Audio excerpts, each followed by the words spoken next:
Hello viewers, কেমন আছেন? আশা করি ভালো আছেন। তো আপনার জন্য এখন নিয়ে আসছি একটি দুই কালারের জায়নামাজ। তো চলুন দেখি কিভাবে জায়নামাজটা করা যায় দুই কালারের। তো এই যে দেখতে পাচ্ছেন এখানে দুই কালার দিয়ে আমি আগে ড্রয়িং করেছি। এখানে কিন্তু আপনারা একটা পিকচার নিয়ে ওইভাবে ড্রয়িংটা করে নিতে পারেন। পিকচার দিয়ে কিভাবে ড্রয়িং করবেন এটা আমার একটা ভিডিও আছে, দেখে নেবেন পিকচার দিয়ে কালার করার। তো এখানে ড্রয়িং করার পরে দুই কালার দিয়ে পুরোটা মার্ক করে কপি টু ইন্টারশিপে নিয়ে নেবেন। কপি টু ইন্টারশিপে নিয়ে ইন্টারশিপে ক্লিক করে ইন্টারশিপে ক্লিক করার পরে এখানে কালারটা চেঞ্জ করে দিবেন। 4 নাম্বার 5 নাম্বার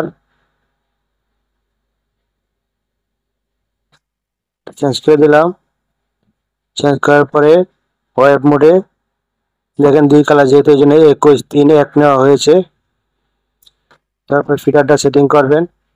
এখানে 4 5 দেওয়া ছিল আগে, তো আমি কেটে আপনাদেরকে আবার দেখাই কিভাবে করবেন। এখানে অটো টুতে ক্লিক করলে কিন্তু চলে আসে। যদি কোনো কম্পিউটারে না আসে তাহলে এখানে বসাই দিতে পারবেন। এখানে ক্লিক করলে সংখ্যা উঠবে। এখানে 4 বা 4 5 বসাবেন। 4 নাম্বার কালার 5 বসালে 4 কালারে 5 নাম্বার ফিটার ধরবে। আবার যদি 5 নাম্বারের জায়গায় আপনি 4 বসান, 5 নাম্বার কালারে 4 নাম্বার ফিটার ধরবে। তো আমরা 4 5 এভাবে দিব। তো কেটে দিলাম আবার 4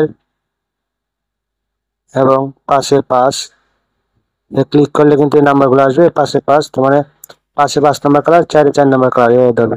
ওকে দিলাম, এবার কম্পাইল দিব।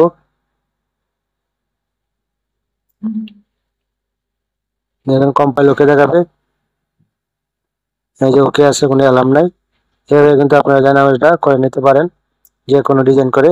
আমি আপলোড নাম্বার দিয়ে দিচ্ছি আপনাদেরকে। এই আপলোড নাম্বারটা দিয়ে আপনি ডাউনলোড দিয়ে জায়নামাজটা তৈরি করতে পারেন। আর আমার এই ভিডিওগুলো অবশ্যই লাইক করবেন বেশি করে, যাতে আপনার মতো অন্যরাও এই প্রোগ্রামগুলো পেতে পারে। সবাইকে ধন্যবাদ, ভালো থাকবেন।